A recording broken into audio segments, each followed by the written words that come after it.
Welcome back to Horse Business Builders, y'all. My name is Colton Woods, and this is where we help you build, grow, and scale your horse business. And today we're going to be diving into why horse professionals like us struggle to charge what we are worth and how it's actually holding us back in our business. And I'm going to be very bold. I'm going to be very upfront. I'm going to challenge a lot of the broken mindsets in our industry. Here's the thing, right? Undercharging in your business does not make you humble. And that seems to be something that the horse industry is addicted to, particularly people putting down other people, which is, if you charge more, it's because of your ego. Baloney. Not true at all. Undercharging does not make you more humble. It doesn't make you humble at all. It makes you ineffective.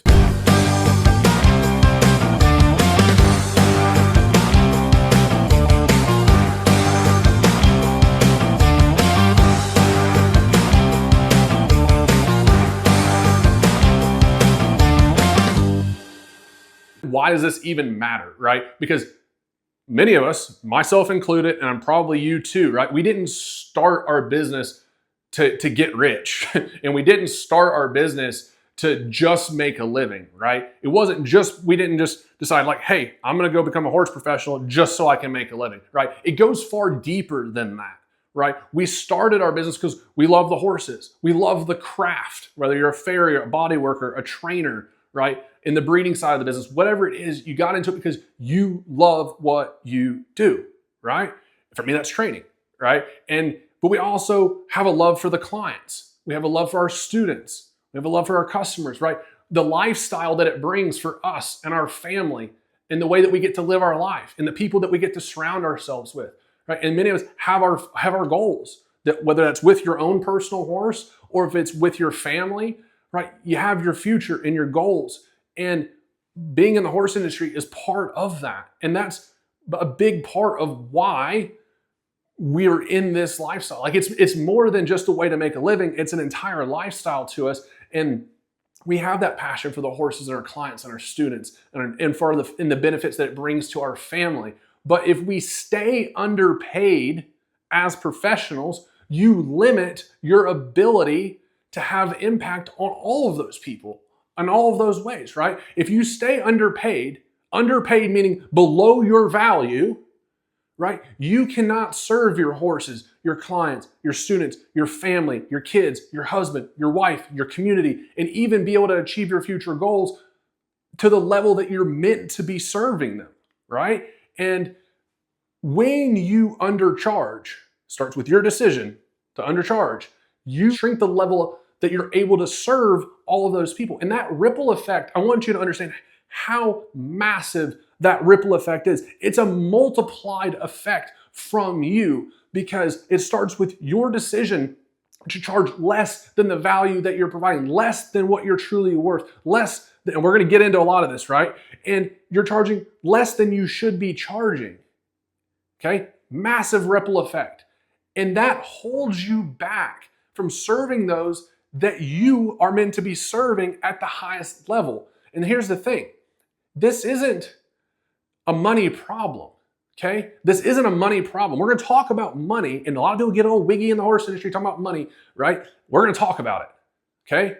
But this isn't fundamentally about money, okay? Money is a magnifier, right? It just reveals what's already there. It's the byproduct. It's a byproduct of deeper decisions that have been made and need to be made, maybe even modified.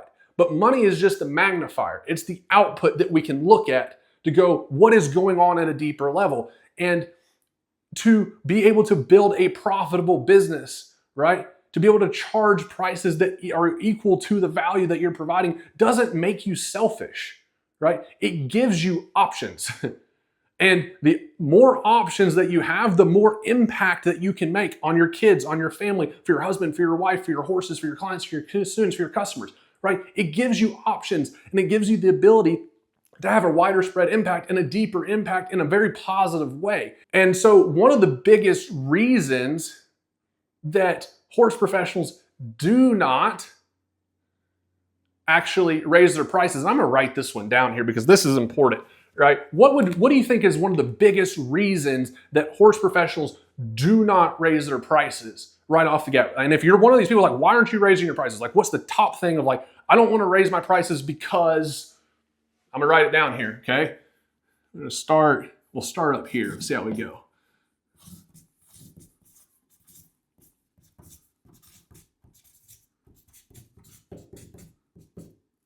Oops, that needs to be a T. I got one letter ahead of myself. My brain's going faster than my hands can write. Okay, that says affordability, okay?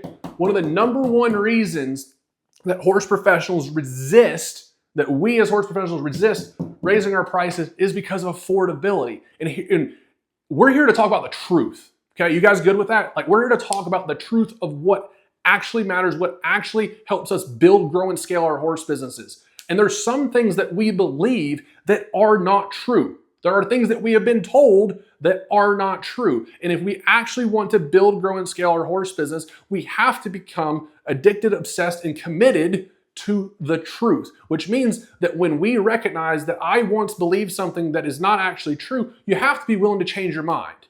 Otherwise, you're building your business around things that are not true. And no wonder you won't get the results that you want, right? So our big focus is talking about true principles that actually allow you to build, grow, and scale your horse business. Well, one of the number one reasons that horse professionals do not raise their prices to equal the value that they are providing is because they want to be affordable to everybody. Okay? They want to be affordable to everybody. Or you could say, I want to be affordable to the people that I'm currently serving because I like those people. Okay? Now there's a lot we can unpack there, right? But many of us resist raising our prices because we want to be affordable. And it's not possible to be affordable to everybody. Okay? Why is that? Because if you are truly wanting to be affordable, if you charge even $1 for your services, you are not affordable. Because there is someone out there that cannot even afford to pay you $1 for what you offer. And if you can't even charge $1 because someone can't afford that, and you're saying, I will not raise my prices because I want to be affordable, you are already not affordable to a ton of people, to millions and billions of people. Okay? You're already not affordable. So if your excuse, because that's what it is, if your excuse is, I'm not going to raise my prices because I want to be affordable, you're already not affordable. And I'm saying this with authority because guess what? There's many of you that are watching this that are using this as a reason for not raising your prices to the value that you're providing. And it's not true. So if you are committed to building your business in a way that is based on truth and on real principles that actually work, that get real results, and this is your reasoning, you're off basis. And so my wife and I have the rule, and this is more in the branding on the marketing side, but it affects the finances and the profitability too, which is if you try to be for everybody, you'll be for nobody. And an effort to be affordable is an effort to be for everybody. But if you try to be for everybody, you will be for nobody. Okay? And that works on the marketing and the branding sense, and it directly affects the finances, which is obviously the focus for today. And so instead of trying to be affordable for everybody, which you already aren't and you can't be, start focusing on being excellent, being the best that you can be for the right people. How about that? That is something that you can do, because you can't do this. This is not possible because you're already out. We've already discussed that. But you can focus on becoming the best professional that you can be for the right people that you're meant to be serving, right? And the horse industry is built on this complete deck of cards. And there's a lot of these that are pillars within the horse industry that at this point that we're going to deconstruct these houses of cards. We're going to blow them away and knock them down, right? Because one of the house of cards that the horse industry is built on is this whole ideology of false humility. Okay. And what that really means is that, oh, I'm not going to charge more so that way I'm not, being egotistical. People equate, like, if you charge more, then you just have this big ego, right? So if you charge less, that you're more humble, right? Because that's how the horse industry works, right? There's some of these top riders like, no, you can't charge that. You don't have enough experience. You can't charge that because of this reason. You can't charge that because of this reason. And those people that do start to charge premium prices, right? People like to attack them and make all these accusations, right? And they try to be crabs in a bucket and they try to pull them back down into the bucket because no one likes seeing, losers don't like seeing people do better than them. Winners like to raise people up, right? My big saying is together we rise, right? The better that all of us are as professionals, the better this industry gets, the better we can serve our horses, our clients, our students, the better we can serve this industry and build this industry for future generations, right? But there's so much of this plague in the horse industry that is a complete false, it's all about false humility, right? If you raise your prices, right? You're egotistical, right? You're arrogant, right? You just care about money. It has nothing to do with that. We're gonna dive into show this, prove this, right? This is an approach, right? But the reason is because low prices don't make you generous, okay? It's not how it works, right? Low prices don't make you generous. And when you've tried to think like, I'm going to keep my prices low so that I can remain humble, what does that create? It creates burnout, okay? Because when you keep your prices low and you're doing all this hard work and you're up early in the morning before the sun comes up and it's hot and you're sweaty and you're tired and you're working long hours and you're answering all these messages and then you're getting home late and you're not eating very good and you're not getting all that much sleep and then you care a lot about your horses, your clients, your students, so you stay up late kind of toiling and thinking about them, and then you have to get up and do it the next day, but yet you're not making that much money, so then you start to get bitter, you get tired, you get resentful, and then you get burnt out, right? All because I want to remain humble, so I'm not going to charge too much. And I want to be affordable, so I'm not going to charge too much. And then you end up in burnout. And that's why if it actually worked, people wouldn't be burning out, right? And this addiction to this broken mindset and to this false humility and this whole house of cards thing, it keeps you from growing personally and professionally. And this isn't, as I said, this isn't just about money. This isn't about money. It's about our calling. It's about what we're meant to be doing as professionals personally within your craft. And so as we build on this idea of affordability, many of us think that, hey, if we stay affordable in our business, that means that we're generous. And that's not true. The horse industry is built on this house of cards, right? If you visualize a house of cards, it's not very strong, right? The wind can blow it over. It's very volatile and it's not sturdy. And all of us should have a solid foundation in our business. And many of us think, hey, if I stay affordable, that means that I'm generous. It makes us feel good, okay? But it's not true, because when we are charging less than what the value that we're truly providing, right? We do this because we want to have this, when it makes us feel good, we have this false sense of humility. In the industry itself, there are people, right?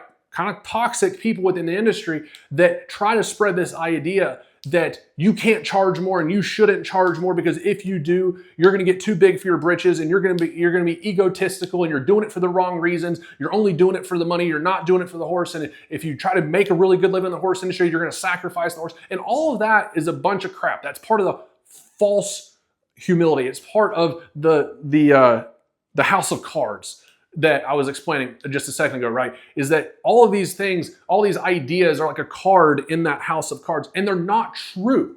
It's not true, right? Because charging less than what your value is doesn't make you generous, right?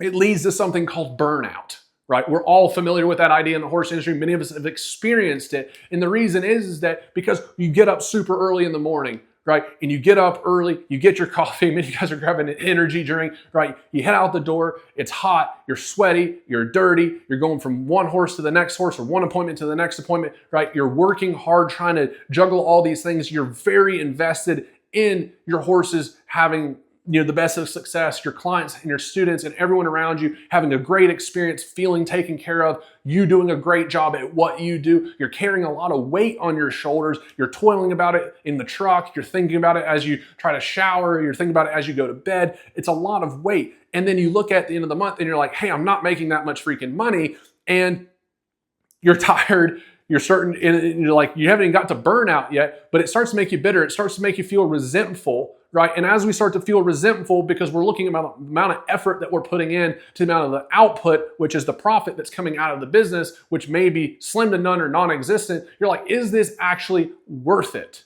right? And you start to get that real feeling of burnout. And that's why I personally look at burnout as saying, hey, burnout is a choice. It's a direct result of the decisions that we make, and we can avoid burnout if we make different and better decisions.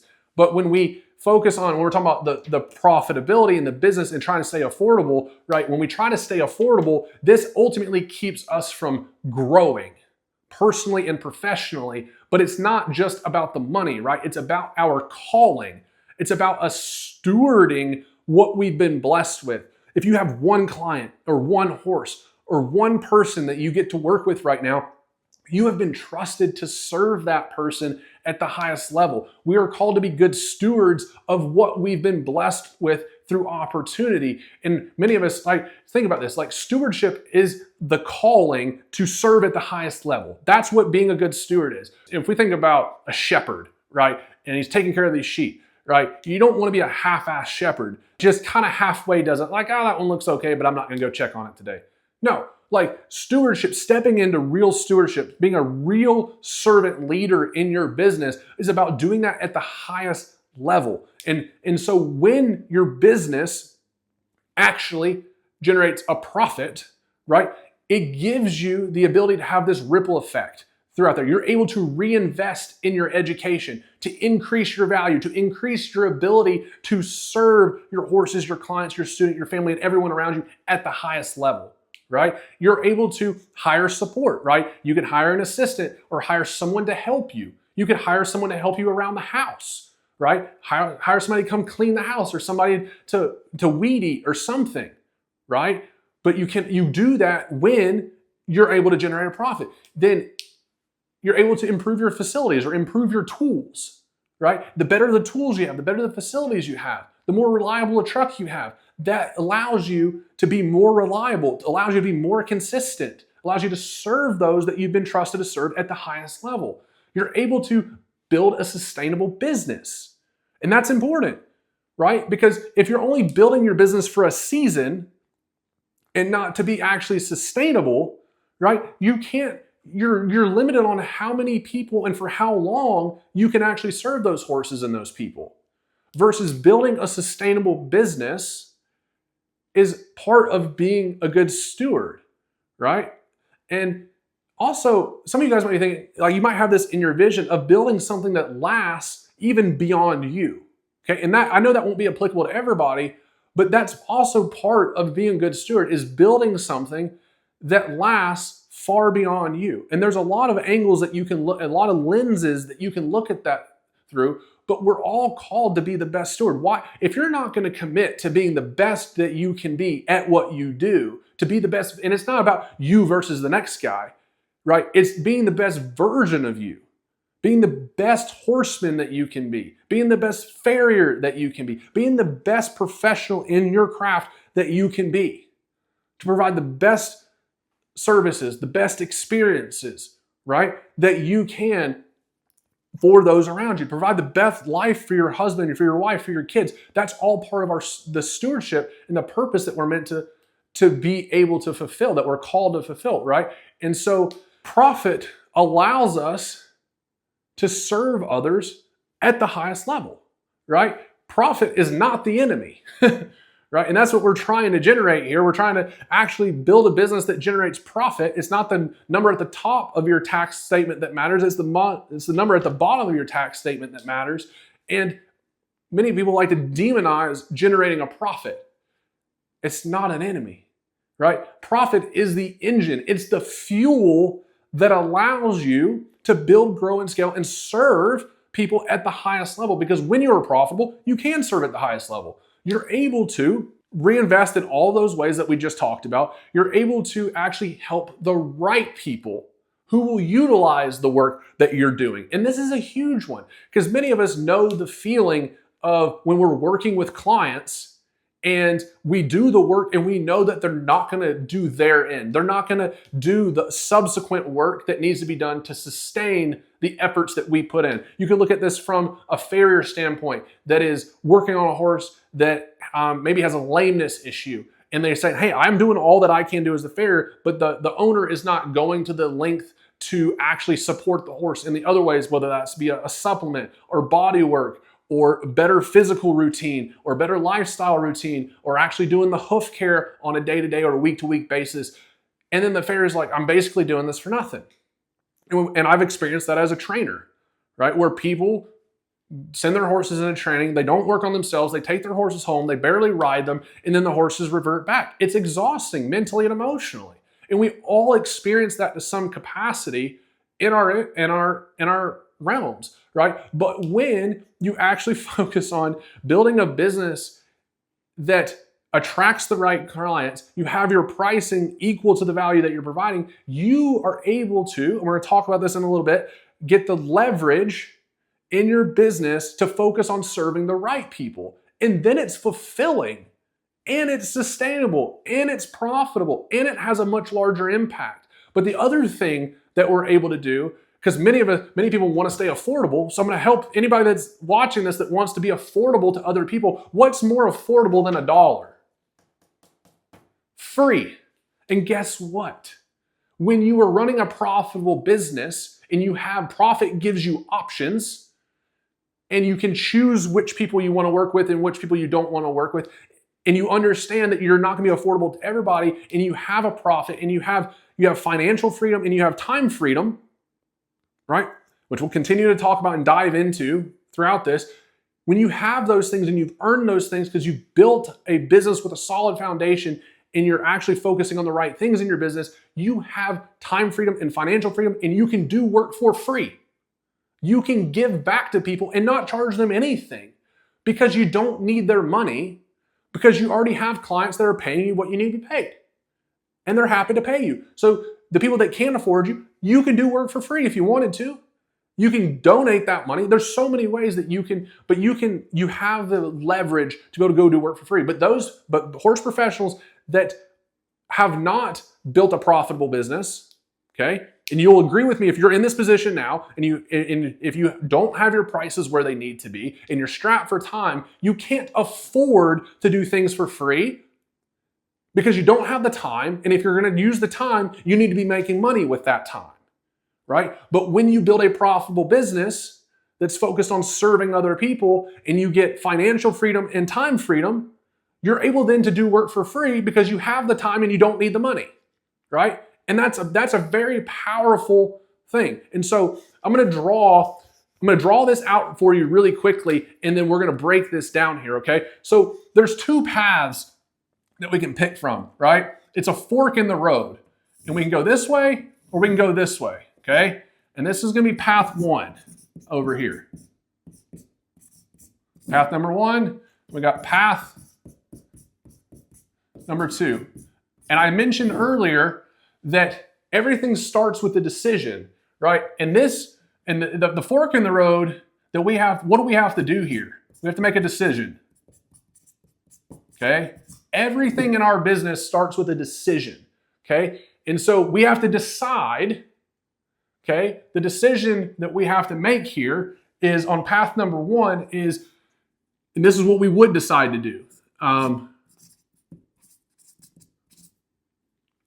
We'll put keep prices low. Okay, so the decision here would be to keep the prices low.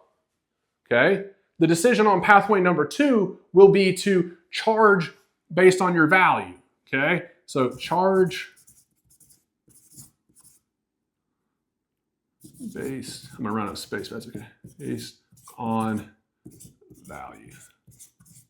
Okay, so you have a decision. Am I going to keep my prices low, which is below the value, or am I going to charge according to my value? Okay, and then something's going to happen, right? Cause and effect here, right? If you decide to do this, which we've kind of went through this just a touch and really quickly, resentment builds. We went through that. Right, the long days and all the thoughts and all the things that are going on. And if you decide to keep your prices low, this will happen. Guaranteed, it will happen. And you've probably already experienced it, right? And then what happens from here, right? Burnout sets in. So I just put burnout. But burnout starts to become a big piece of the puzzle because we get resentment, then we start to burn out. And then this is the part that gut-wrenching kills me, right? Because I've had friends do this.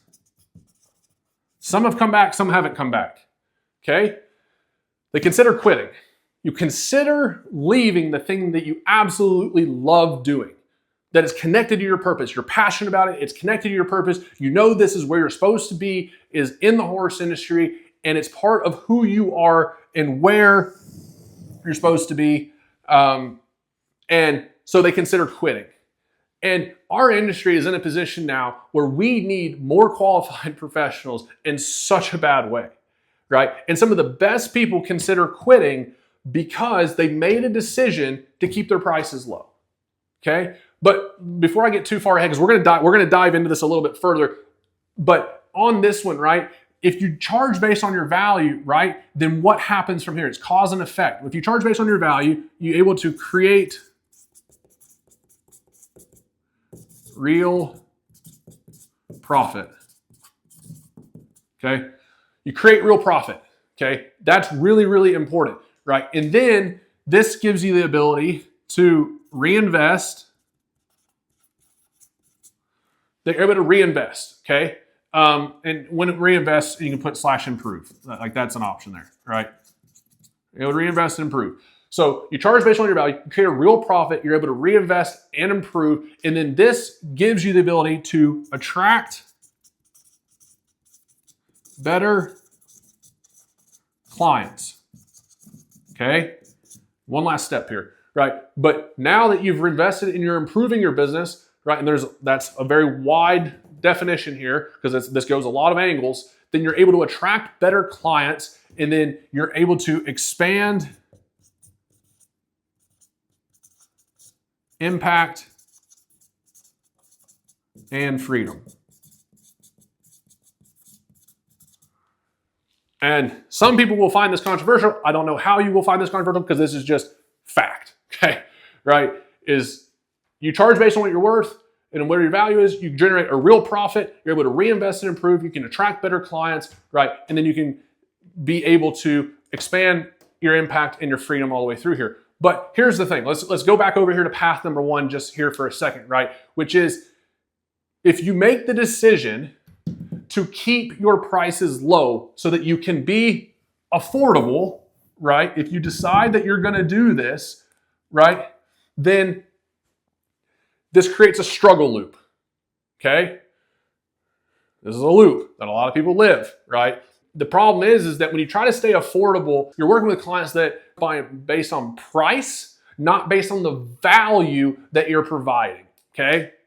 And maybe you've heard that something like that before, maybe you haven't, and I want to make that super clear, that when you focus on price and you specifically focus on keeping your prices low, right? And I want you to understand there's a big difference here between these two. This focuses on value. This focuses on price. You guys see this? Okay, and this is a distinct perspective difference in how you're building your business, is that here our focus is on keeping prices low, which means that we're trying to be affordable, which means the people that we're attracting as clients and customers for our business, right, they are focused on price, which means that their first priority is price, and then its results, it's not on the value that you provide, okay? And because clients these clients are not focused on the value you provide, the resentment builds. Okay? You start resenting what you're doing because you are pouring your heart and your soul and your time and your finances and everything you have into the value that you're providing, but they're more concerned about the daggum price. And it's exhausting. And I can say that with conviction because I've been there, right? And the more you start to resent it, the more you start to get burnt out. And then the more you start to consider that you don't want to even do it anymore, right? Versus on pathway number 2 is that your price is just based on the value that you're providing, right? But the first thing that we have to focus on is on the value, right? And then when you focus on this value, you are attracting the clients that are attracted to the value that you provide. And they just accept that the price is in alignment with the value that you're providing. And this allows you to be able to build, grow, and scale a profitable business. It allows you to be able to reinvest in your business. It allows you to be able to create real freedom and real impact through your business. So we've got to get to the root of this, right? Like up to this point, we're still building foundation in this. And we've got to get to the root of this, which is why do so many horse professionals struggle to raise their prices? And I'll tell you, it's not because of the economy. It's not because of what people are willing to pay. It's not because of the location. It goes much deeper than that. These are 3 core reasons that horse professionals undervalue themselves, all right? So I'm gonna write number 1 down and then we'll go through these different ones and we'll break them down, all right? And so if you guys are taking notes, you can write, I'd recommend that you write this down. And then we'll just keep moving through, okay? And so this one is selling from their own wallet. Okay? Okay, selling from their own wallet. Okay? And you're like, what the heck does that mean? Okay? And selling from their own wallet means that you're setting your prices based on what you would pay for your service, for your product. You're bracing your prices based on what you would be willing to pay, not what your ideal client would pay, not what your dream client would pay. Okay? And chances are you are not your ideal client. You are not your dream client. You like to work with people that share the same values and the same principles, but they're different people than you, okay? And that's normal. That's called business, right? And the reason that selling from our own wallet is an issue is because you've normalized your skill set. What you do on a day-to-day basis, I see this a lot of times in the trouble with marketing, is like, well, my life's not that unique. I just do what I do. And that's a massive issue. Well, it's a massive issue for marketing, and it's a massive issue from our pricing, which is why this is such a big issue within horse businesses, is because you've normalized your skill set. And so it's not anything, it's not a big deal to you, right? And so what feels like second nature to you is life-changing for somebody else. And so you've got to stop pricing based on what is comfortable, what is normal for you, and you have to start basing your prices based on the transformation that you actually provide, right? So this is what you need to stop doing, and then the pricing needs to be focused on the transformation. Okay? And number 2 is going to build on this. And so this leads perfectly into point number 2. And I'm going to be super bold with you. This second one, this is straight sabotage. Like when we make this mistake in our horse business, when it comes to our pricing and not stepping up to the actual value that you're providing, it's straight sabotage. Okay. So do I have you listening? Are you paying attention? Because this is extremely, extremely important. All right. And this mistake all comes down to devaluing Okay? Devaluing what comes easy to us. Okay? Devaluing what comes easy to us. Almost every professional that I've met has made this mistake. Okay? And we think to ourselves when we're pricing it or when someone asks us for help and we're trying to think like, how much am I going to charge for this particular service or this offer? How am I going to think about this? And we think, well, it didn't take that long. It wasn't that hard. It's not that big of a deal. And we devalue what comes easy to us. But that is the value, right? That is the value that we're providing, right? The beautiful part is that as you get more experience, as you get better at your craft, guess what? The things that you do become easier to you, but that's because you spent the years, the decades, you've invested in yourself to develop the skills, to develop the understanding, to develop the know-how, right? To be able to get the result that you get. And so many horse professionals predicate the price of what they're offering based on how hard they work, right? But we just talked about your price is based on the transformation. Your price is based on the value you're providing, right? But it's a lie that we've been told that it's just based on how hard we work or how much we work. But that's not the truth of the marketplace. That's not how real businesses develop and grow. It's based on the value that you actually provide. And it is very valuable that it takes you less time. That is valuable, right? If it comes easier and it takes you less time and you can get a higher quality result in a shorter amount of time, that is more valuable than for someone else that works with a horse and it takes them longer and it takes more work and it's harder and more difficult. Okay, you see what I'm saying here? It is way more valuable if you can do a higher quality job in a shorter amount of time with a lot less resistance because you have more experience, right? But that means that it also comes easier to you because you've gotten down the path. You've put in the time, the effort, the years, the decades. You've gone through all of this, right? Because people pay for your mastery. They pay for your expertise and your ability to get that result. They're paying for your years of experience. They're paying for your ability to see what they cannot see. Yet as horse professionals, so many of us become guilty of, because it becomes easier, because it takes less work, because it comes less time, we think that we have to charge less, when in fact it's the exact opposite, right? And it's like, there's so many of these analogies. Like if you send a horse to a horse trainer and they're like, oh my gosh, that's so expensive.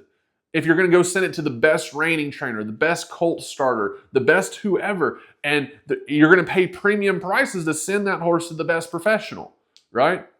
You pay premium prices to have the best farrier get underneath your horse. Pay premium prices to send your horse to the best boarding facility, right? If you're going to pay for that, you're going to get the best result. But is that more expensive, or is it more expensive to send it to the person that has never done it before or that has very little experience, right? Well, I can tell you from a horse trainer standpoint, is it more expensive to send me a colt and pay premium prices, or to send it to somebody that has a lot less experience, has a lot less of a track record than me? Well, if they screw up that colt start, how much trouble does that take? Well, now you've paid for 3 months of training with them. You didn't get the results you wanted. Now you got to turn around, and now the horse has to go through all these fixes and these changes. You've got to do all these corrections, and that's going to take a period of time just to get the horse back on track. Now there's a lot more resistance on the horse's end.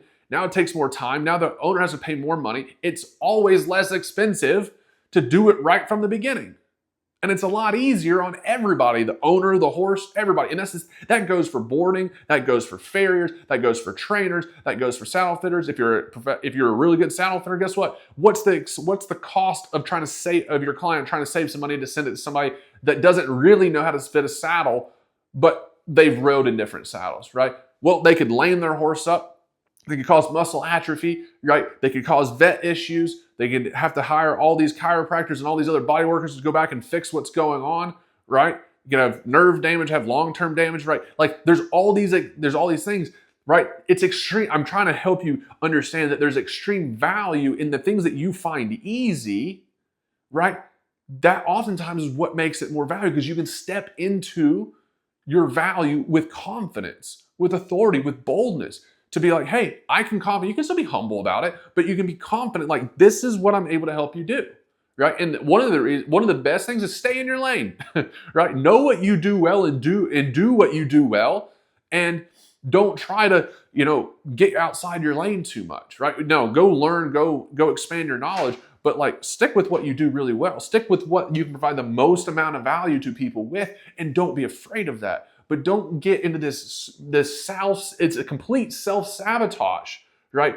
To devalue yourself just because it comes easy to you, right? It's not how this works, all right? So let's keep moving here. We got to keep moving, okay? So this third one, this one can change your life, okay? And I don't say that fluently, okay? I say this very, very confidently. I say this that if you take this to heart and you really grasp what I'm about to share with you on this third point here, this can tremendously change the trajectory of how you approach every aspect of your business. And I can say that because it's done it for me, right? And I've seen how it has helped many other horse professionals. And this is an extremely, extremely big piece of being able to build, grow, and our scale our horse businesses with real success, right? And so number 3 in this is I'm going to explain this, okay?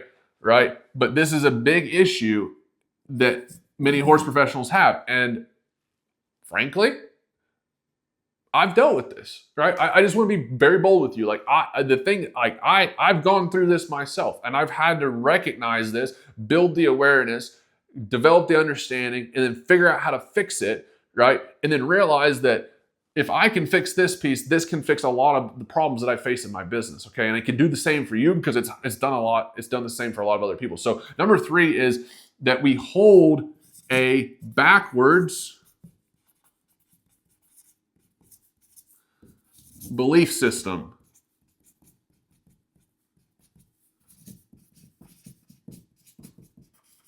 Okay, backwards belief system. And you're like, well, what does that actually mean? Okay, I'm going to break this down because many of us, the way that we believe things have to work in order for us to be successful, to be able to charge more, to be able to have the things that we want to have, the way that we believe all of that has to happen is backwards, okay? And that sounds very simple, but sometimes we have to recognize none of us want to acknowledge, I know I didn't want to acknowledge the fact that like what I believed was completely backwards. That's not always a good feeling.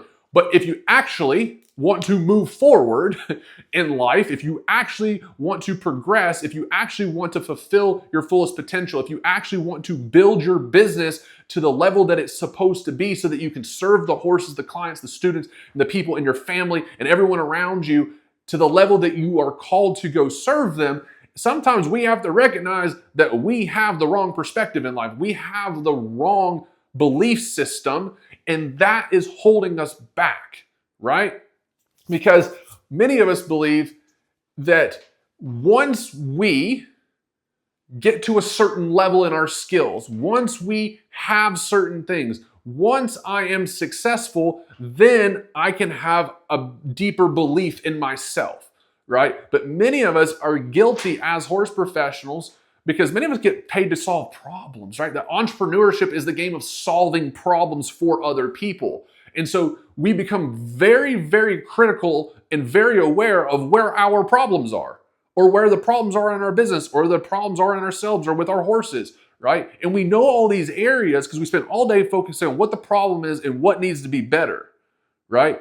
And so then we start telling ourselves, well, then I can believe in myself when I can do these things better, when I have these things. Is it just me here?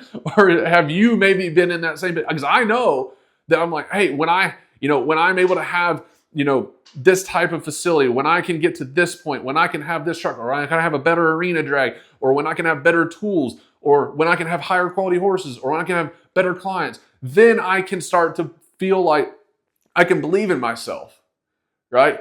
And then I can charge more. But I got to do all this work, and I got to have all these things so that I can believe in myself, and so that way, once I believe in myself, then I can charge more. Right? You see what I'm saying here? Like I've gotten stuck in this trap, and it's an absolute trap because it's backwards. It's an absolute backwards belief system, right? If we think, man, I got to be able to do all these things and have all this stuff before I'll ever believe in myself, right? So that then I can charge more. It doesn't work that way. Okay? So if you're in that cycle right now where you've been telling yourself, I've got to have these things. I've got to go do all this work. I got to work harder. I got to do this. I got to do that. I got to do this. I got to have this thing. I got to be able to take this course. I got to be able to do this thing so that way I'll feel successful, so I can call myself successful, so that then I'll be qualified to charge more. But guess what? Let's just be real about this. You know what happens? We move the goalpost, right? We get the thing, we learn the skill, we do get better, and then we move the goalpost again. And guess what happens? We're getting better, we're able to provide more value, we have acquired better tools and better things along the way, but many of us haven't actually raised our prices because then we keep moving the goalposts. And we're like, we don't quite feel successful yet. We don't quite feel like we're worthy of the value to charge for the value that we're providing. Because we constantly keep looking at what we don't have or what we don't know. Okay? I'm not saying that we shouldn't be aware of our weaknesses and be working on them, but one of the big issues that we have as entrepreneurs is that we become hypercritical of all these gaps, and we fail to look at what we already have, what we can already do, how we can already serve people and bless people, and how we are qualified to help certain people, and how that is truly valuable and can actually be transformational for those people, and that is valuable, and people are willing to pay for that. And they should. And they're happy to pay you premium prices for it, right? But when we have this backwards belief system, right? So I just want to paint this picture because so many of us struggle with it. And I know that you might be struggling with it. Nothing changes without first having awareness and then making the decision to do something about it. And it's like, cool, I made the decision. Now go take the action. Okay? So I'm trying to build the awareness here, right? But here's the thing, right? I'm not just going to leave you with like the back. You're like, well, what is the actual belief system? How does this actually work better? Okay. Well, you can look at this a couple of ways. Okay. I'm going to look at this.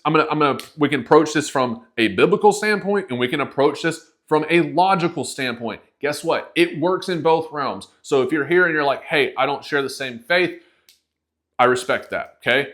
I'm gonna break it down for you from both a faith-based standpoint and a logical-based standpoint. I'm gonna show you it works in both perspectives. Because as a guy, I'm very logical, I'm very black and white. I do have a deep-seated faith. I would not be where I'm at without my relationship with God and what He's done in my life. I stand by that. You could call it the universe, you could call it hard work, you could call it luck, you could call it whatever you want to.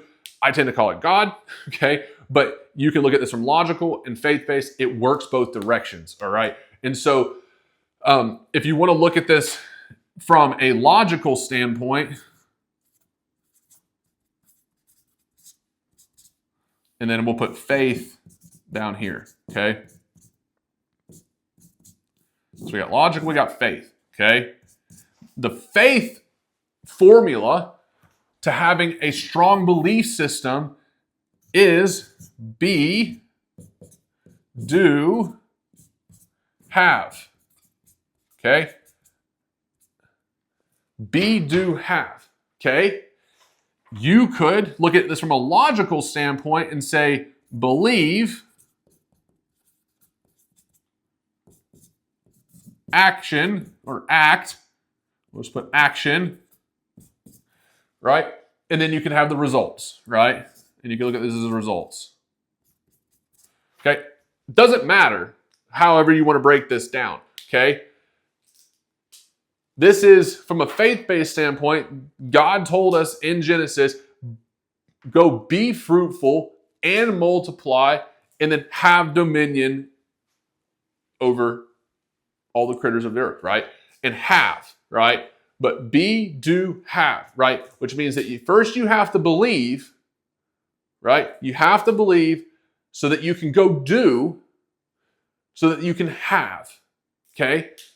Now, you can look at this from a logical standpoint and go, hey, I'm gonna explain to you, like, I'm gonna give you proof of this, right? Outside of the Bible, which is enough proof as in itself, but you can say, believe, action, results. And here's the thing. If you look at anyone that has been successful, athlete, entrepreneur, anyone that has been successful at a high level, they did not know how they were going to get there.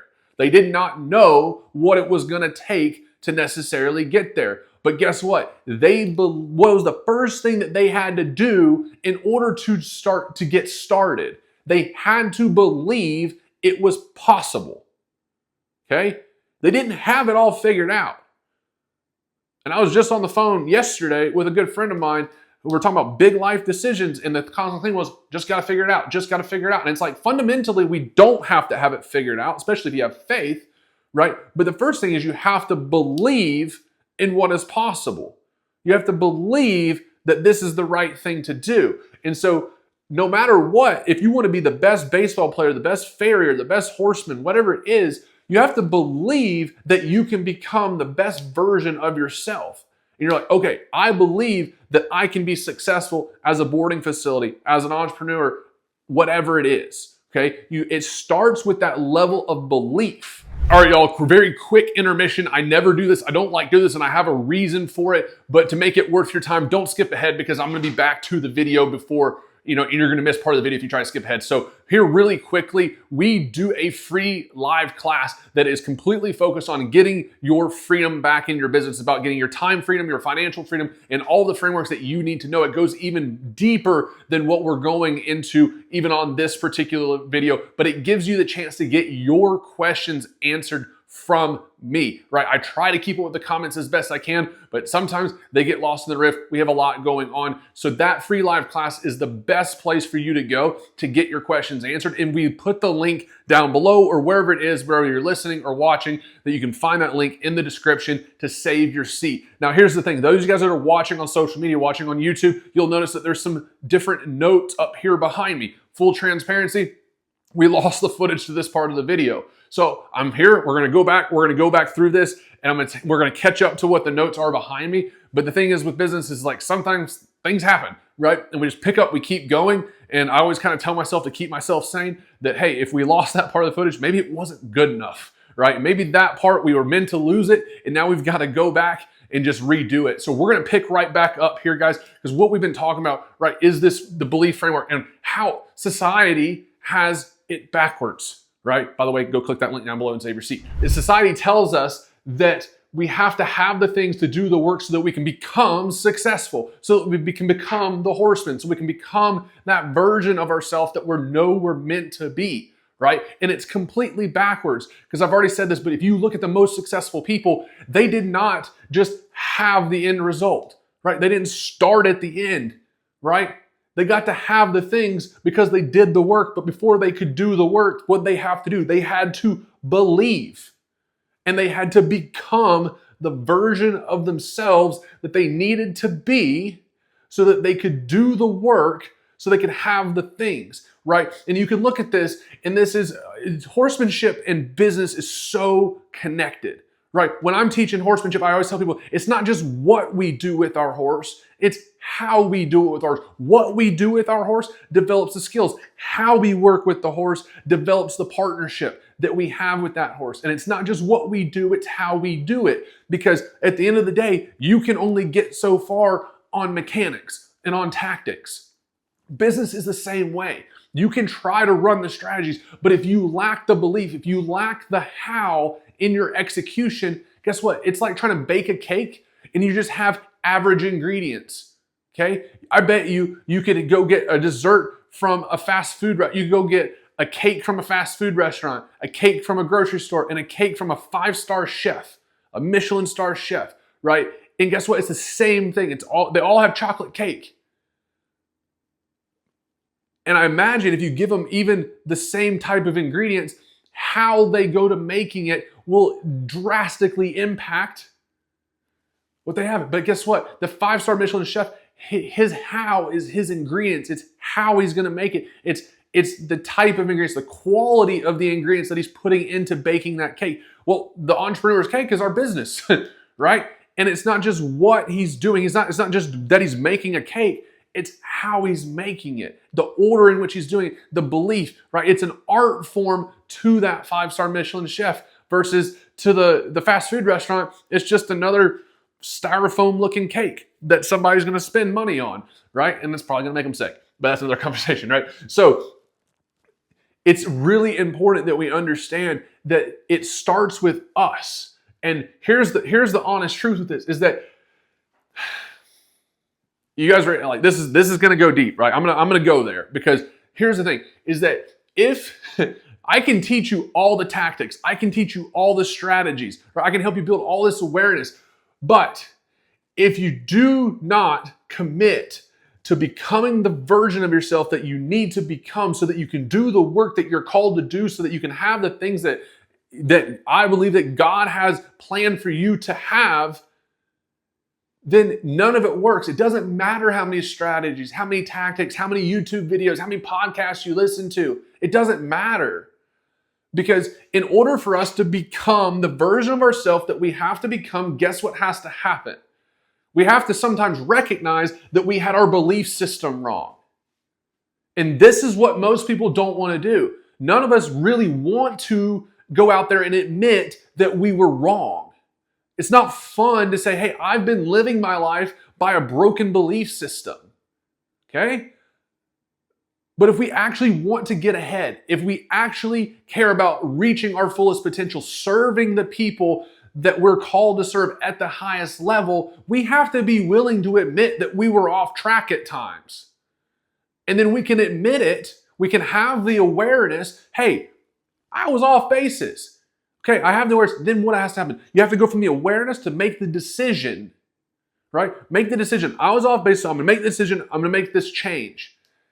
And you make the decision that I'm not going to live by this broken backwards belief system anymore, but rather I'm going to change that. I'm going to take action to change this. Okay? But guess what? Most people don't want to do that. And that's why most people don't ever get ahead, because it's easier to say, oh, well, it's easier to say, well, I don't have the stuff that I need to have. I wasn't given those things. I don't have those things. I don't have enough money. I don't have a nice enough facility. I don't have a nice enough truck. I don't live in a good enough area. I don't have the things, so I can't do the work to become successful because I don't have the things. It's way easier to live by the broken belief system because you can just make excuses. It's easier. And that's why most people never get ahead. But when you recognize that that's a total lie, it's a total sham, right? And people tell themselves that because it's easier. And the fact of the matter is the best business book, the best book that's ever been written, the Bible tells us that, hey, the formula is not have, do, be. The formula is be, do, have. Right? And first we have to believe so that we can take the actions with the perspective and the new belief that comes in behind our actions, which changes what we do and how we do what we do, and that changes the type of results that we can get. And that takes work. It takes willing to admit that we were off track. It takes willing to admit that our perspective's a little off, that we have to overcome maybe generational teachings through our family that past generations have taught each other and their broken belief systems, right? That the horse industry has been living through broken belief systems. And you have to say, guess what? I'm not going to follow this old broken way, and I'm going to follow the right way, the way that it's intended to be. That means that it starts with me, and it's one of the most freeing things I believe in our business is the fact that it can change when we change, right? Like we can get to what we want to have and the results that we're meant to have when we make we take the awareness and we make the decision, we follow it up with action to make the change on ourselves. Right? And that takes work, right? And you can beat, not that any of us we're not competing with each other. We're competing with ourselves to become the fullest and the best version of ourselves possible. That's the real competition, right? You know, this low level mindset is competitive mindset, right? The high level mindset, the winners believe in collaboration, right? The losers believe in competition. The only competition that we really have, we're all horse professionals here, right?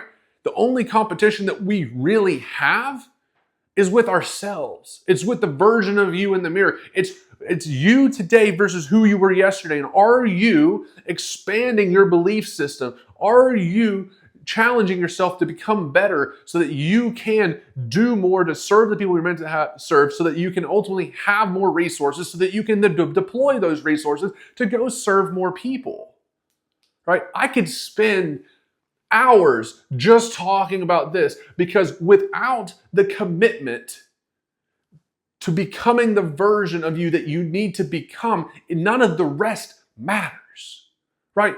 And I've worked with people that have just tried to do the work to have the result, and it leads to something called frustration, right? You can get results just doing this, by just taking action. You can change your actions and get some better results, but it's only going to take you so far, and it won't take you as far as you feel like you're called to go, because the limiting factor is the foundation. And it's the foundation within you, and that is your belief system. If you do not believe in the value that you're providing to other people, you'll never be able to charge it. Right? Like, I can tell you, hey, what you need to go do, the actions that you need to go take is you need to go raise your price. That's what you need to do. You can change them on your website. You can change them in your contract. You can get a client on the phone and they can be saying, hey, Sally, that sounds amazing. I'd love to work with you. How much is it? And if you quiver in your voice, if you back off, if you change your price in the last second, all things that people do, right, and have done. And I've talked to students and I'm like, hey, how'd that call go? And they're like, oh, well, I kind of dropped my price at the last second when they asked me how much it was. I was like, why?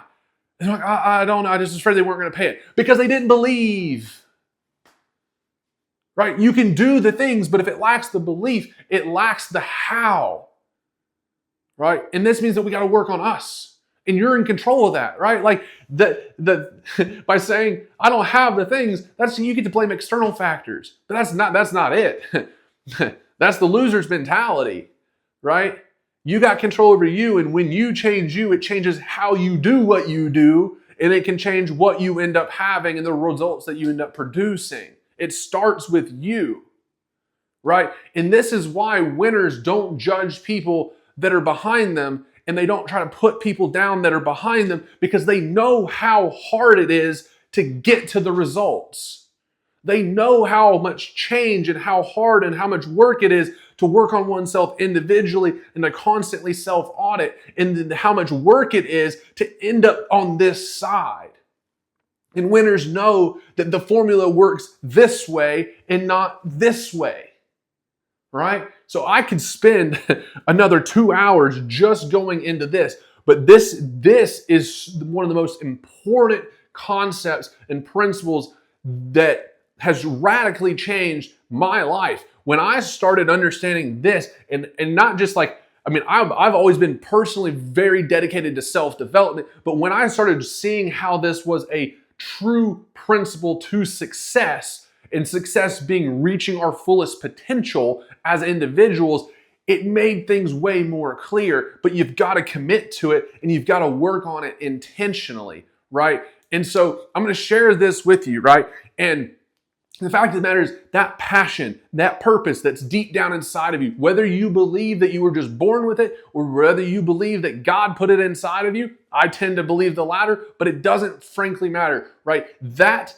gift that is deep down inside of you, that passion, that purpose was not put there by accident. It was not put there to bury you and to be a burden in your life, okay? None of that makes sense, right? It was there for a purpose. You have that passion, you have the gifts, you have your talents, you have the things that you're naturally good at for a reason. And they are there so that those talents, those gifts, that passion, that purpose, they make room for you in your life, because you were not called to stay stuck in survival mode. Right? You're not called, your passion and your gifts and your talents, the things inside you, are not there to be a burden and to bury you and to keep you in survival mode. That is the definition of torture, right? That's not why they're there, right? And here's something that we need to understand, is that they're there to make room for you in your life so that you can spend your time executing and doing the work you need to do so that you can serve the people that you're meant to be serving. But this is something that absolutely blew my mind. And I'm going to share this with you because I have to share this with you. And it's not necessarily in my notes per se that we're going through, but that passion and that purpose that's deep down inside of you, when I want to ask you, do you understand what passion really is? Like, by the definition, what passion is. Because many of us think that when we start following our goals and our dreams to make a living in the horse industry, we do it because we have this deep-seated passion, and it's fuel. It's absolutely fuel. But we get started kind of in a selfish way. So I'm going to follow my passion so I can have the lifestyle that I want, so I can have the horses that I want, so I can have the things that I want to have, right? Many of us get started for our own personal desires, and then we later fall in love with helping the horses, helping the people. Like, it goes far beyond just our own gain, right? And that's what keeps us in the game, is that we're trying to help many other beings around us. And horse professionals are so, like, all of us are so well known for saying, hey, I will put the horses and my clients and my students ahead of myself. I will sacrifice, right? Well, guess what? That's what passion is. By definition, when you look at the definition of passion, it is something that you sacrifice for, right? Well, many of us come into this game saying, I'm going to follow my passion so I can have the things that I want to have. We didn't follow our passion so I could sacrifice finances and time and lifestyle and sacrifice all these things. But that's actually what it means to follow your passion, is to sacrifice.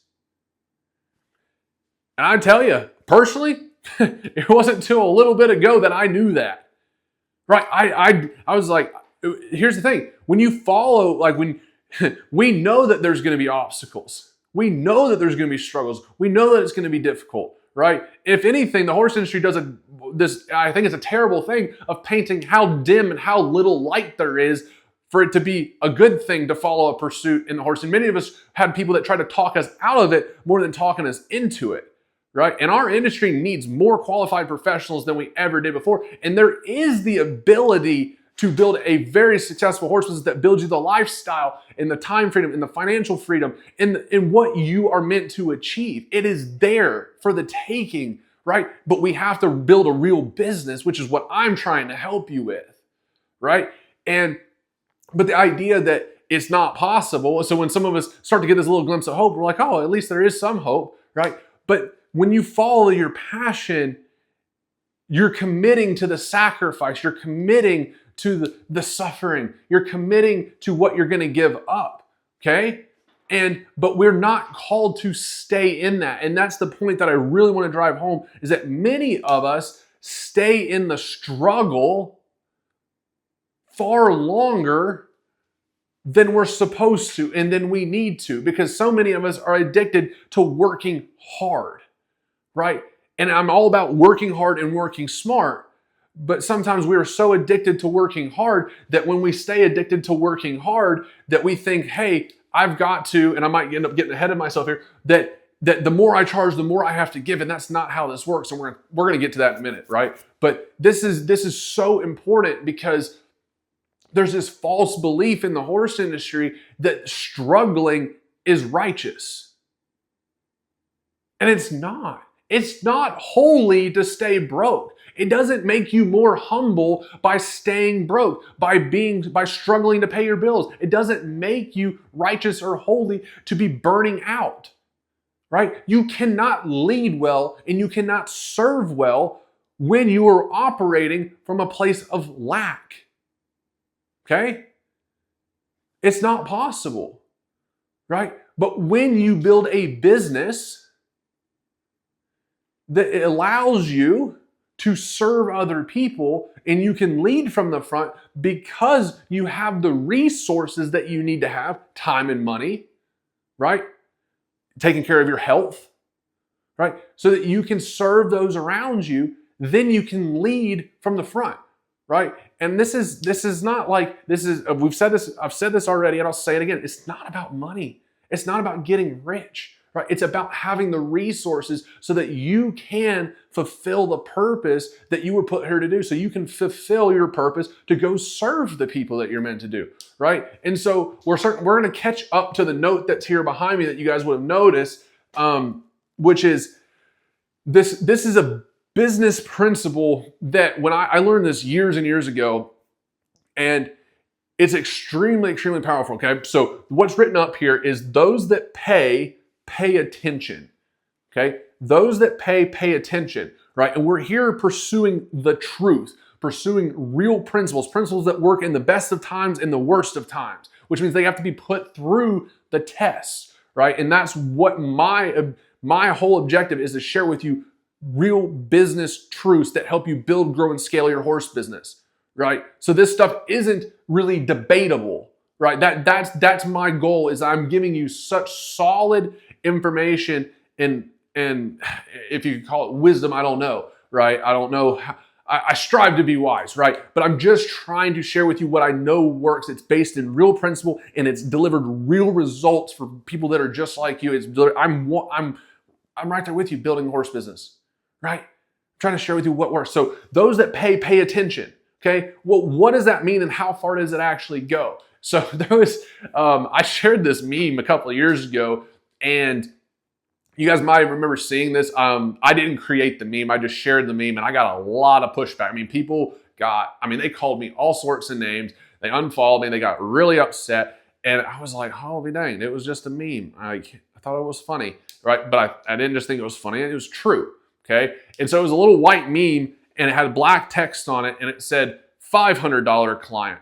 And then it had all these questions below it, like, well, can I get a better deal? Can you do a combination? How much is it? Are you sure that I have to do it this way? And it was, how much more can I get? Like, am I getting enough? And it was just all these questions about this client, trying to make sure they were getting their money's worth, and if they could get a better deal, right? And if they could do a payment plan, and they were asking for all these exceptions and for a special treatment. And it was, you read it and you're like, oh my dang, this is exhausting, right? And it was a paragraph of text. And then below that, it said, this meme said, $50,000 client, thanks. Where do I need to send the wire? Or thanks, wire sent, right? And they're transferring the money through wire transfer. And it was a contrast between not a $500 client, a $50,000 client, but a high value client and a lower value client. And here's the thing. I want to make this super clear. People lost their mind when I shared that because they took it personally, right? Many people visualize themselves as the $500 client, and so they took offense to that because they thought it had to do with one person being better than another person. And it has nothing to do with someone being better than someone else. What it exposes is the values and the characteristics and the actions of two different types of clients. Nothing in that meme says one person's better than another person.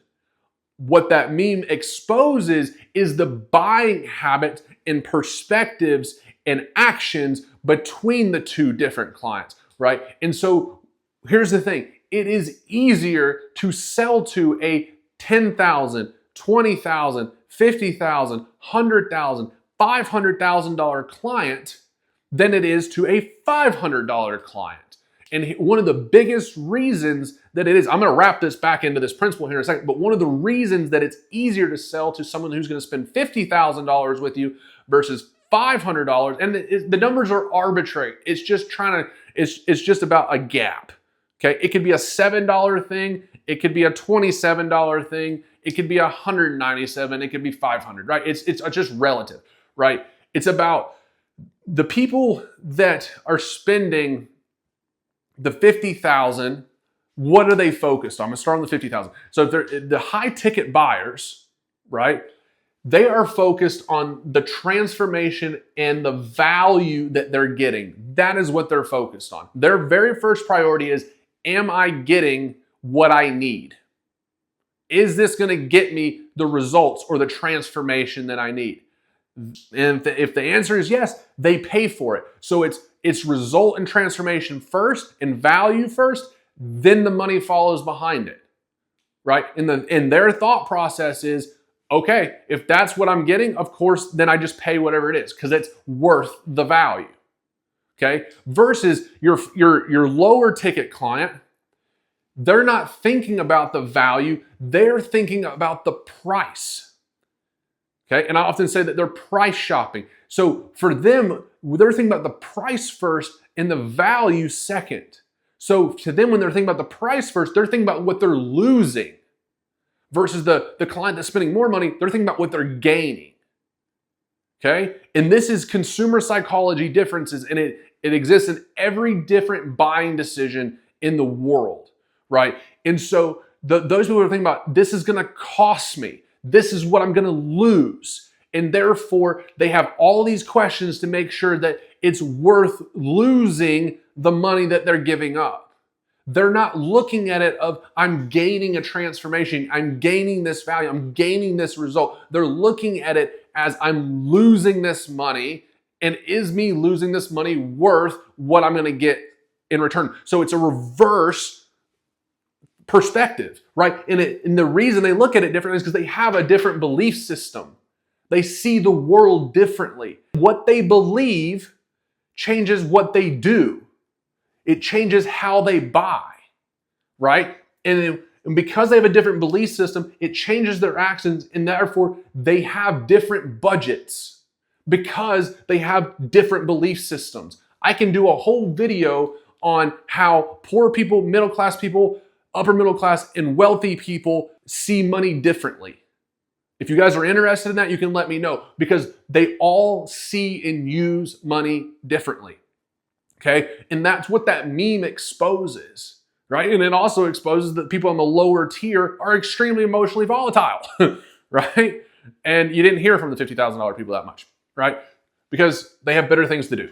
They have different belief systems. They're like, this is not worth my time, right? And so that, I'm going to tie this back into those that pay attention. That's an extremely important lesson to understand, because it's easier to sell to you can say, in a business sense, you can say it's easier to sell to rich people than to sell to poor people, right? But it's not about good people versus bad people. It's easier to sell to people that have the ability to spend this because if they've earned the ability to spend like that, they have different belief systems and different actions. Okay, so pricing acts as a filter for your clients, right? The wrong price will attract the wrong people to your offer. And if you want clients who respect your time, who follow your instructions, who invest in their horses, who can support the results that you work hard to do and to get, if you want people who trust you and trust your expertise, and they collaborate and they work with you to support the results that they're moving towards, then one of the best things you can do is raise your prices. Okay? But if you raise your prices and you don't believe in the value, guess what? It's not going to work. Sometimes, though, you got to raise your prices and believe in it. You can still be a little uncertain because you've never done it before. Borrow some of my belief. Borrow some of my belief. I will tell you right now that it took 5 or 6 price raises in my training business before we ever started losing clients. And then when people started pushing back after we raised our prices 5 or 6 times, and we hadn't, when people called, they're like, oh, okay, I thought you were cheaper, but I understand. Okay? And then we finally got to a price point where somebody's like, oh man, I can't really spend that right now. But hey, can I put my deposit down and I can send the horse in like 3 or 4 months from now? After the date they were trying to schedule for it. I'm like, yeah, sure, that's fine. Right? And so they saved up. Right? And then they were more invested, right? They were more invested. And because those that pay attention, they were more invested. And it's not just about the money. It's about the mental and the emotional. The money is just a tool to get someone to be invested, right? And it's equivalent to the value and the transformation that you're getting. But when they have to go, hey, I've got to save, I've got to sacrifice a little bit on my end to be able to get this result, to be able to get this transformation, they are further bought in to what you're going to help them do, and therefore the result that you can get them, they're able to support it. And it's so much more rewarding and fulfilling. Because I'm not going to expose their names, but like remember some of those clients that called me that I had those conversations with them, and they had to wait to send their horses. And then, man, when they sent that horse, they were excited. And I was excited because they were excited. And then they showed up and they put the work in away from the barn, and they listened and they asked intentional questions, right? And they showed up and they watched me work other horses, and like they were fun clients to work with because they were invested in paying attention and doing the work that needed to be done. And those horses got better after they left, right? Versus the other people that weren't nearly as invested, and they just sent the horse went home, and they never rode the horse again. I never thought that was ever going to be a possibility, and it was, unfortunately, right? And so I want to make this part super, super, super clear, is that this is not about gatekeeping with prices and about running this elitism type thing. This is about structure, right? We're not abandoning the $500 client, right? It's about making sure that you have an offer for each person in your ecosystem. It's what we call a value ladder, right? Think of a ladder, okay? And then you have this value ladder, and you have an offer for the $50,000 client. You have an offer for the $10,000 client. You have an offer for the $1,000 client. You have an offer for the $500 or the $50 client, right? It's about having offers that meet them where they're at. Okay, and this is your business ecosystem. This is how people move up and down and stay within your ecosystem. It really revolves around step number 5 in our Horse Business Builders framework, which is retain and upsell. Okay, and so I don't have time to dive into this particular piece of this, but I will tell you this, and I highly recommend you write this down and you think on it and you soak on it. And if you have questions about it, you can ask me or show up to that free class and you can ask me there, which is, I'm gonna make this statement and we're gonna leave this alone because I don't have time to dive into it. And if I try to, we'll be here for another 3 hours, which is every horse business should have a high ticket offer. Every horse business should have a high ticket offer. Okay, I'm gonna leave that with you and we're gonna move on. But here's the thing. Why do clients show up when they pay, right? We've kind of hit this because they've got skin in the game. They're able to take it seriously, right? They value what they've committed to. They've put the value at the forefront. And so they're focused on the value that they're gonna get, right? They have an abundance-based mindset. They are focused on the value. People that are thinking about they're losing their money, right? They have a scarcity mentality. So they're constantly thinking about how can I get more? Or why am I not getting enough, right? And it's exhausting. But those that pay enough, right? Pay enough, they pay a premium, they pay attention, and they focus on the value. So many horse businesses think that, hey, when I need more money in my business, I have to do more. I need more clients. I need to do more. Here's the answer, right? You don't need more clients. And I'm saying that if you're 80, 90, 100% full, right? If you're running at 50% full, sure, you do need more clients, okay? But so many people in the horse industry instantly go to, if I need more money, I got to work harder. I got to do more. I got to do more. I got to do more. And it's like, no, you need to get better clients, right? And again, it's not good people versus bad people, okay?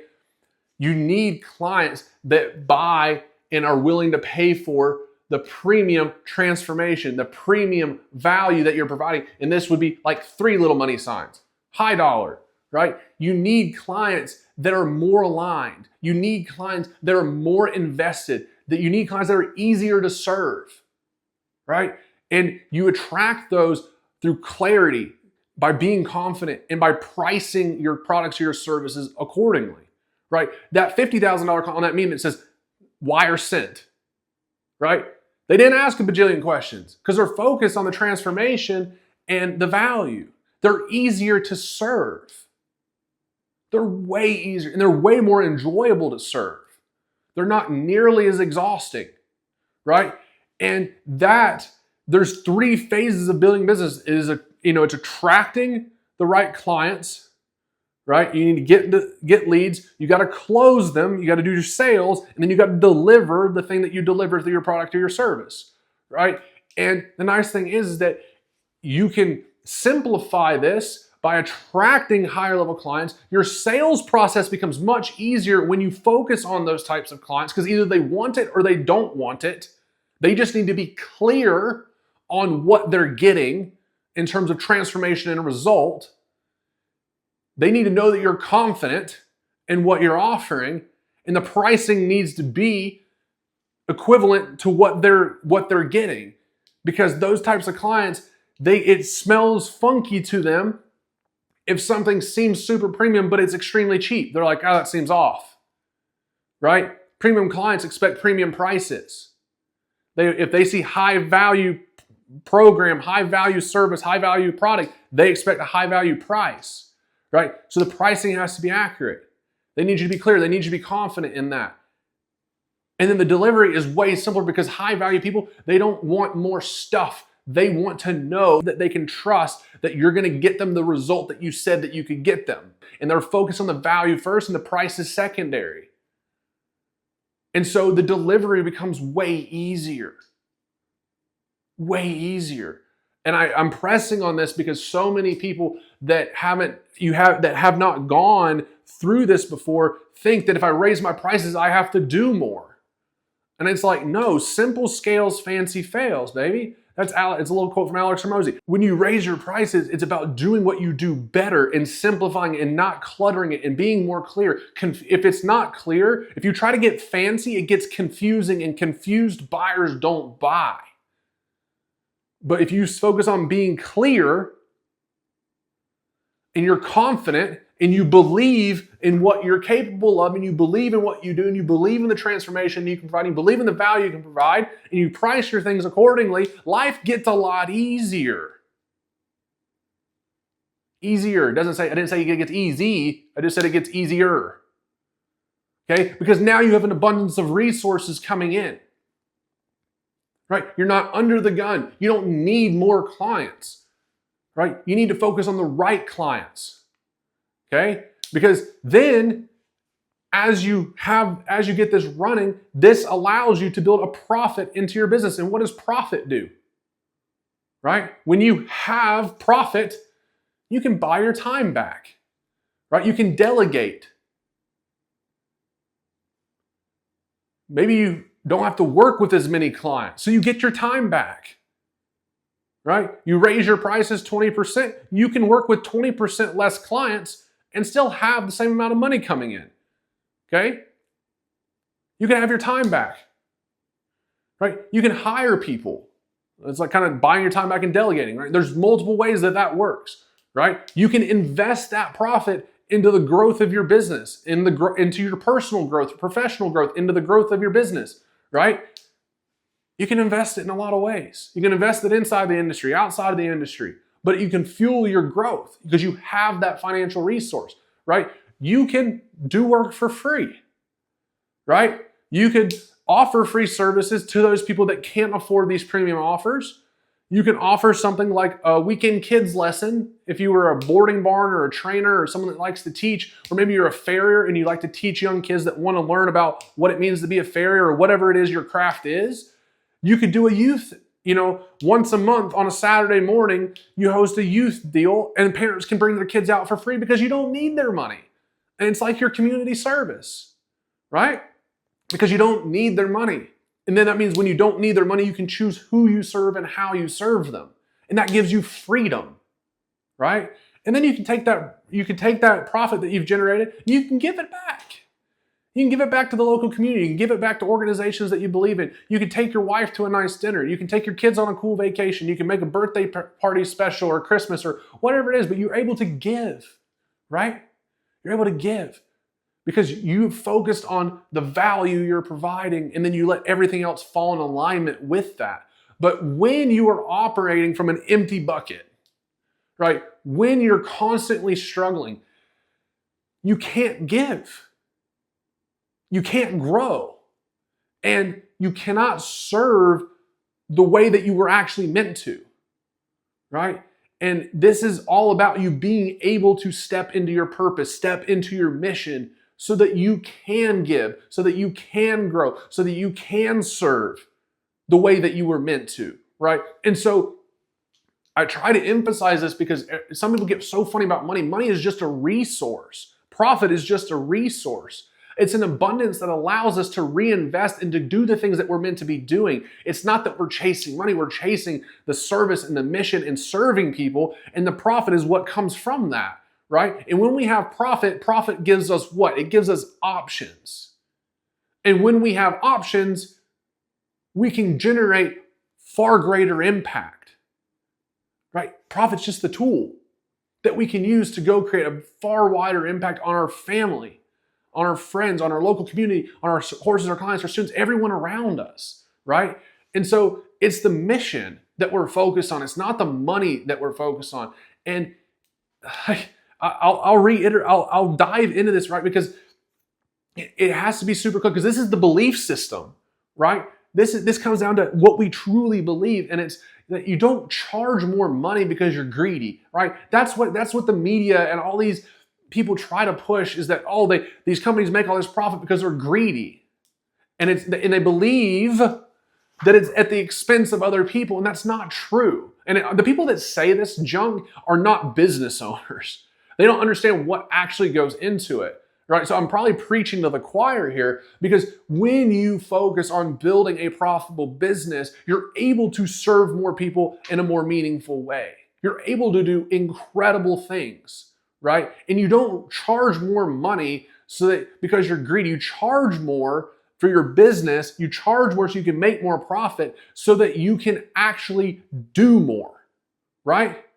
So that you can actually fulfill your purpose and your calling, right? People think, oh, I'm going to charge more so I can build an indoor arena. Well, who does that benefit? It benefits your students, right? But they're like, oh, well, they're charging so much and now they have that fancy indoor. Yeah, but who benefits from that? Right? Like, people always want to look at this very one-dimensional, and it's the ripple effect, right? And you charge more because you're called to do more. And it gives you that resource, it gives you margin, right? And therefore, then you have the ability, you have the leverage to actually be able to deploy that and go impact more people in a meaningful way. And this isn't just about a nicer truck or a trailer or a barn upgrade, right? It goes far, far, far beyond that. It goes down to the type of life that we're building, right? The type of life that we're building for our families, the type of life that we're building for our horses, the type of life that we're building, for our community and how we're able to interact with them, the type of future that we're building and that we've been praying for. That's what this is about. I know I've hit deeply on how far this goes into serving those other people, but some of you guys might be listening to this going like, hey, this isn't about us, right? Like, we're the ones that have to change our belief system. We have to change how we do what we do so that we can change what we have, but we're doing this in service of other people. And some of you guys might be thinking like, hey, if you're able to build a better business, think about how many more horses and how many more people you can go affect, right? If you're just building your business for a season, you're just trying to get through the next 3 months, the next 6 months, not really sure if you're going to make it much longer, you can only serve so many people. But when you change how you see the world, when you change your belief system, and you change what you do, you can build a business that lasts for decades. You can build a business that serves your family, that serves the horses, that serves your local community, that you're involved in through your business in a much more deeper way. And guess what? With those people and those horses that you interact with, that's going to have a ripple effect for years and decades to come, right? And you might even be building a business where you're thinking like, hey, I might want my kids to be able to step up into this, or I'm going to lead the way in my business so that my kids think differently about what it means to work hard and what it means to build a successful business and what it means to have a good relationship with time and money and lifestyle. And you're setting the example for everyone that's watching you. And you might build a business that they want to come in and take over, right? That's an option. but it goes far beyond you. But none of those things, that type of impact is not possible today for your family, today for your horses, today for your community, or in the future if you don't make the changes to become the person so that you can do the work so that you can have the thing, right? And so all of this, like, this is very much, we've gone super deep into the personal, right? But this is ultimately about charging what you're worth, right? Because you were not called to just survive. You were created and called to actually go out and multiply. That's why you serve multiple people, multiple horses, right? That's why you're able to serve horses and people at scale. That's what you're called to do. And when you are serving them at scale and you're multiplying the impact that you have across your community, right? You are called to multiply your income, to multiply your influence, to multiply your impact, right? That's what you're called to do. You're not called to be stuck, broke, burnout, and in survival mode. So I want to challenge you to stop playing small. Stop playing small. You know you were called to do more. So stop undercharging. You're not helping anybody. You're hurting them because they're not invested. They're not paying attention. You don't have the resources that you need to have to serve them at the level that you know you're supposed to be serving them at. Right? Enough of the undercharging excuses, right? It's your responsibility to start stewarding what you have right now with that next level of yourself so that you can do the work that you need to be doing at the level you know you need to be doing it so that you can have the results that you know you're called to have. And it's time that you start actually building a business that you were called to lead, right? That you were actually born to create. We were all created as creators to go create. You created your business. And it's time you actually start building your business in a way that you were called to build and grow it and scale it so that you can serve these people. But you got to stop playing small. You got to stop letting these limited, broken mindset belief systems holding you back. You're providing the value. You're providing the transformations. You're holding people back by undercharging. You've got to get the pricing in alignment with the value that you're providing so that you can currently and in the future steward what you've been blessed with.